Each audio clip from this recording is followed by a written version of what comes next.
Ay, pasok ka. Buti na lang, napapunta ka ng araw to. Bakit? Ano yung problema mo? Hindi. Walang bahay. Hindi okay lang yan. Huwag mo na yun sa'yo. Ano ba yan? Kasi kanina, o ko ba kung meron dito sa bahay na to? Namatay ata ako sa nervous. Ito mo? Kasi alam ka ba itong sa bahay nito? Ano bang... Parang meron akong kasama eh. Siguro. Opo. Kung may nananakot. O may naranasan ka na ba dito? Paano huwag kang mabibig? Mahabang kwento pero kaya nga ako umalis sa bahay. Ano mo? Parang may gustong ipahiwatig yung bat...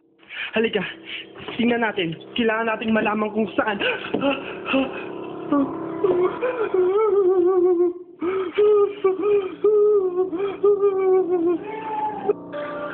Hindi na kayo ang pinagpaparamdaman. Lahat ng mga nakatira dito. Lahat kayo at lihim ko